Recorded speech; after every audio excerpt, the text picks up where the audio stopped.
بسم اللہ الرحمن الرحیم۔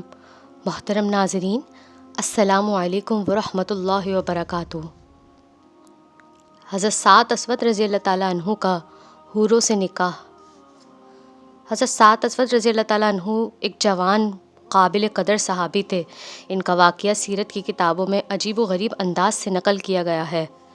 حضرت انس رضی اللہ تعالیٰ عنہ سے امام عز الدین بن الاسیر رحمۃ اللہ تعالیٰ اسد الغابہ کے اندر مفصل میں نقل کرتے ہیں۔ اس مفصل روایات کا خلاصہ ہم آپ کے سامنے پیش کرتے ہیں کہ حضرت سعد اسود رضی اللہ تعالیٰ عنہ نہایت کالے اور نہایت بدصورت تھے۔ انہوں نے اپنی شادی کے لیے مدینہ منورہ کے ہر قبیلے میں پیغام پیش کیا اور بڑی کوششیں کیں، مگر ان کی بدصورتی اور ان کے زیادہ کالے ہونے کی وجہ سے کسی نے اپنی لڑکی ان کو دینا پسند نہیں کیا۔ حضرت سعد اسود رضی اللہ تعالیٰ عنہ حضور صلی اللہ علیہ وسلم کی خدمت میں آ کر عرض کرتے ہیں، یا رسول اللہ، کیا میرا کالا پن اور بدصورتی مجھے جنت میں داخل ہونے سے روک سکتی ہے؟ تو حضور صلی اللہ علیہ وسلم نے ارشاد فرمایا، اگر تم اللہ اور اس کے رسول پر ایمان لا چکے ہو اور تقویٰ اور پرہیزگاری کا راستہ اختیار کر چکے ہو تو ہرگز ایسا نہیں ہوگا، بلکہ اللہ تعالیٰ کے یہاں تمہارا بہت بلند مقام ہوگا۔ تو حضرت سعد اسود رضی اللہ تعالیٰ عنہ نے کلمہ پڑھ کر اپنا ایمان ثابت کیا اور حضور صلی اللہ علیہ وسلم کے سامنے اپنی پریشانی کا اظہار کیا کہ یا رسول اللہ، جو لوگ آپ کی خدمت میں حاضر ہوتے ہیں اور جو آپ کی مجلس میں نہیں آتے ہیں، دونوں قسم کے لوگوں کے یہاں میں نے اپنی شادی کا پیغام دیا ہے، لیکن میری بدصورتی کی وجہ سے کوئی بھی اپنی لڑکی دینے کے لیے تیار نہیں ہے۔ تو حضور صلی اللہ علیہ وسلم نے ان کے لیے مدینہ منورہ کی سب سے خوبصورت اور سب سے باعزت گھرانے کی پڑھی لکھی سمجھدار لڑکی منتخب فرمائی۔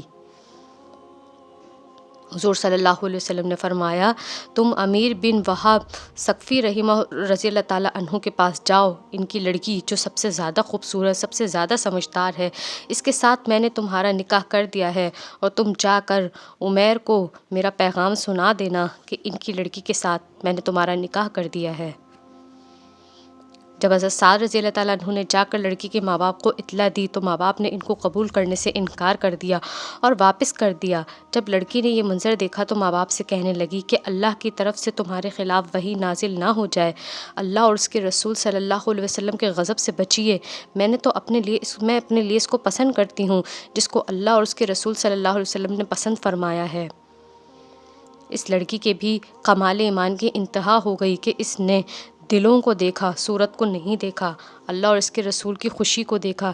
جب لڑکی کے ماں باپ حضور صلی اللہ علیہ وسلم کی مجلس میں گئے تو حضور صلی اللہ علیہ وسلم سے پوچھا کہ تم نے میرا بھیجا ہوا آدمی واپس کر دیا؟ اور انہوں نے شرمندگی کا اظہار کیا اور توبہ کی اور عرض کیا کہ ہم کو شبہ ہوا کہ انہوں نے کہیں جھوٹ تو نہیں بولا ہم سے، ہم تو آپ کے تابع ہیں، ہم ان کو اپنی لڑکی دیتے ہیں۔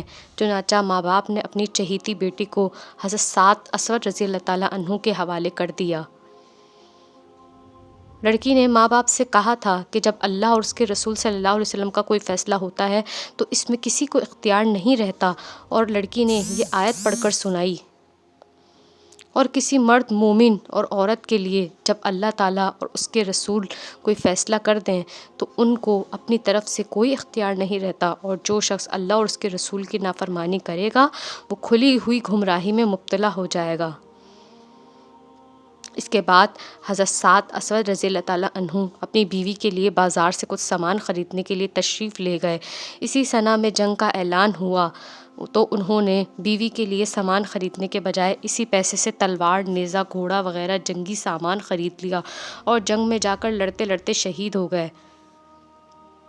تو حضور صلی اللہ علیہ وسلم نے ان کے سر مبارک کو اپنی گود میں رکھ لیا اور پھر ان کی تلوار اور گھوڑا وغیرہ ان کی بیوی کے پاس بھیجا، ان کے سسرال والوں سے کہلا بھیجا کہ اللہ تعالیٰ نے تمہاری لڑکی سے زیادہ خوبصورت لڑکیوں سے آخرت میں اس کی شادی کرا دی ہے۔ اسی لیے اللہ تعالیٰ ظاہری خوبصورتی کو نہیں دیکھتا بلکہ اندرونی سیرت اور قلوب کو دیکھتا ہے۔